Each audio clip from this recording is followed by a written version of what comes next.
حضرت آدم علیہ السلام کا دنیا میں پہلا قدم۔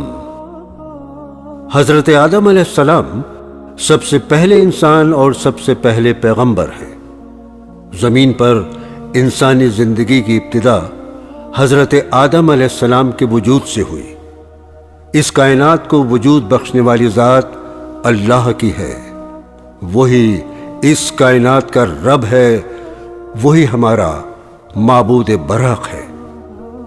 قرآن میں سورہ بقرہ آیت نمبر 30 میں اللہ تعالیٰ فرشتوں سے فرماتا ہے کہ میں زمین پر اپنا خلیفہ بنانا چاہتا ہوں۔ یہ بات سن کر فرشتوں نے کہا، کیا تو ایسے شخص کو اپنا خلیفہ بنانا چاہتا ہے جو خرابیاں کرے اور کشت و خون کرتا پھرے؟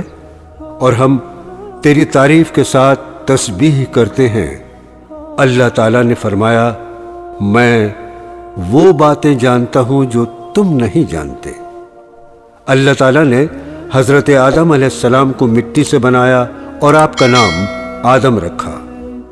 قرآن میں سورہ رحمان کی آیت نمبر 14-15 میں اللہ تعالیٰ فرماتے ہیں، میں نے انسان کو ٹھیکرے کی طرح کھنکھناتی ہوئی مٹی سے بنایا اور جنات کو آگ کے شعلے سے پیدا کیا۔ نبی کریم صلی اللہ علیہ وسلم کا ارشاد ہے کہ اللہ تعالیٰ نے حضرت آدم علیہ السلام کو ایک مٹھی بھر مٹی سے بنایا، جس کو زمین کی سب سطحوں سے لیا گیا ہے۔ اس لیے حضرت آدم علیہ السلام کی اولاد کی رنگت مختلف رنگ کی پائی جاتی ہے، یعنی کہ کوئی سرخ رنگت کا ہے تو کوئی سفید، یا کوئی سیاہ رنگت کا ہے، اور اسی طرح کوئی نرم مزاج کا ہے تو کوئی سخت مزاج کا ہے۔ بعض روایت میں ہے کہ حضرت آدم علیہ السلام کا خمیر مٹی سے بنایا گیا اور 40 دن تک رکھا گیا، اور کچھ روایت میں ہے کہ حضرت آدم علیہ السلام کا خمیر 40 سال تک رکھا گیا، پھر اس میں روح پھونک دی گئی۔ مسند امام احمد بن حنبل رحمۃ اللہ علیہ کے مطابق جمعے کے دن حضرت آدم علیہ السلام کی تخلیق کی گئی۔ قرآن میں سورہ بقرہ میں اللہ تعالیٰ فرماتا ہے، میں نے آدم کو ہر خاص اور عام، چھوٹی اور بڑی چیزوں کی تعلیم فرمائی اور سب چیزوں کا نام سکھایا اور یاد کرایا۔ پھر آدم کو فرشتوں کے سامنے کیا اور فرشتوں سے فرمایا، تم اگر جانتے ہو تو ان سب چیزوں کے نام بتاؤ۔ فرشتوں نے کہا، تو پاک ہے، جتنا علم تو نے ہمیں بخشا ہے اس کے سوا ہم کچھ نہیں جانتے، بے شک تو دانا ہے اور حکمت والا ہے۔ اللہ تعالیٰ نے حضرت آدم علیہ السلام کو حکم دیا کہ اے آدم، تم ان کو سب چیزوں کے نام بتاؤ۔ جب حضرت آدم علیہ السلام نے ان کو سب چیزوں کے نام بتائے تو اللہ تعالیٰ نے فرشتوں سے فرمایا، کیا میں نے تم سے نہیں کہا تھا کہ میں آسمانوں اور زمین کی سب پوشیدہ باتیں جانتا ہوں، اور جو تم ظاہر میں کرتے ہو اور پوشیدہ کرتے ہو سب مجھ کو معلوم ہے۔ اور جب اللہ تعالیٰ نے فرشتوں کو حکم دیا کہ آدم کے آگے سجدہ کرو تو وہ سب سجدے میں گر پڑے، مگر شیطان نے انکار کر دیا اور غرور میں آ کر کافر بن گیا۔ اور اللہ تعالیٰ فرماتا ہے قرآن میں سورہ الاعراف آیت نمبر 10، 11، 12 میں، اے آدم، میں نے تم کو ابتدا میں مٹی سے بنایا، پھر تمہاری شکل اور صورت بنائی، پھر فرشتوں کو حکم دیا کہ آدم کے آگے سجدہ کرو تو سب نے سجدہ کیا، لیکن ابلیس سجدہ کرنے والوں میں شریک نہ ہوا۔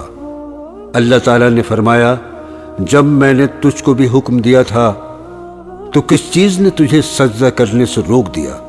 ابلیس نے کہا، میں آدم سے افضل ہوں، مجھے تو نے آگ سے پیدا کیا ہے اور آدم کو مٹی سے بنایا ہے۔ اللہ تعالیٰ نے فرمایا، تو بہشت سے نکل جا، تو ذلیل لوگوں میں سے ہے۔ قرآن میں سورہ الاعراف آیت نمبر 18، 19، 20 میں اللہ تعالیٰ فرماتا ہے، اے آدم، تم اور تمہاری بیوی حوا دونوں بہشت میں رہو، اور جہاں چاہو وہاں آ جایا کرو، اور جو بھی چیز چاہو وہ بے روک ٹوک کھاؤ پیو، مگر اس درخت کے پاس نہ جانا ورنہ گناہگار ہو جاؤ گے۔ ابلیس حضرت آدم علیہ السلام اور حضرت حوا علیہ السلام کو بہکانے لگا تاکہ ان کی شرم گاہیں جو ان سے پوشیدہ تھیں ان پر ظاہر ہو جائیں، اور وہ کہنے لگا کہ تم کو تمہارے پروردگار نے اس درخت کے پاس جانے کو صرف اس لیے منع کیا ہے کہ تم فرشتے نہ بن جاؤ، اور ان سے قسم کھا کر کہا میں تو تمہارا خیر خواہ ہوں، آپ دونوں اس درخت کا پھل کھا لیں۔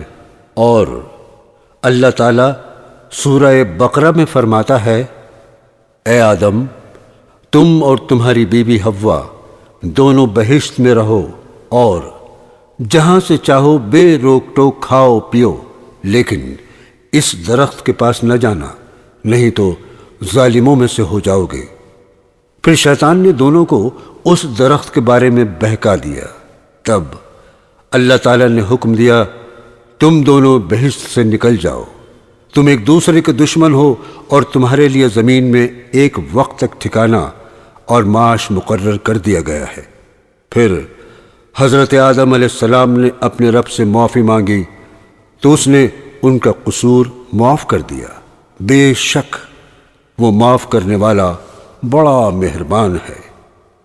ابن کثیر کی روایت ہے کہ جب شیطان زمین پر اترا تو کہنے لگا، اے اللہ تو نے آدم علیہ السلام کی وجہ سے مجھے جنت سے نکالا اور میں تیری مدد کے بنا اس پر قابض نہیں ہو سکتا۔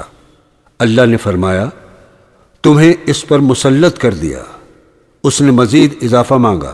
اللہ نے کہا جب بھی آدم کے یہاں اولاد ہوگی ویسے تیرے یہاں بھی ہوگی۔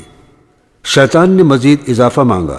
اللہ نے کہا ان کے سینے تیرے ٹھکانے ہیں، تو ان میں خون کی طرح دوڑے گا۔ حضرت آدم علیہ السلام نے کہا اے اللہ تو نے شیطان کو لمبی مہلت دی اور اس کو مجھ پر مسلط کر دیا اور میں تیری مدد کے بنا اس سے نہیں بچ سکتا۔ اللہ نے فرمایا جب بھی تیرے یہاں اولاد پیدا ہوگی میں اس کی حفاظت کے لیے ایک فرشتہ مقرر کر دوں گا جو شیطان سے حفاظت کرے گا۔ حضرت آدم علیہ السلام نے مزید مانگا، تب اللہ تعالیٰ نے فرمایا ایک نیکی کے بدلے 10 گنا اجر ملے گا اور اس میں بھی اضافہ کر دوں گا، اور ایک برائی کے بدلے ایک ہی برائی لکھی جائے گی، وہ بھی کسی نہ کسی طرح مٹا دوں گا۔ حضرت آدم علیہ السلام نے مزید اضافہ مانگا، تب اللہ تعالیٰ نے فرمایا اے میرے بندو اگر اپنی جانوں پر زیادتی کر بیٹھے ہو تو اللہ کی رحمت سے نا امید مت ہونا، میں تمہیں معاف کر دوں گا۔ حضرت آدم علیہ السلام نے مزید اضافہ مانگا تو اللہ تعالیٰ نے فرمایا جب تک اولاد آدم زندہ ہے اس کو توبہ کرنے سے نہیں روکوں گا۔ اس پر حضرت آدم علیہ السلام نے کہا بس اب مجھے شیطان سے کوئی ڈر نہیں ہے۔ جب حضرت آدم علیہ السلام کی وفات ہوئی تب ان کی عمر 960 برس کی تھی۔ ان کے بیٹے حضرت شیش علیہ السلام نے اپنے والد کی نماز جنازہ پڑھائی۔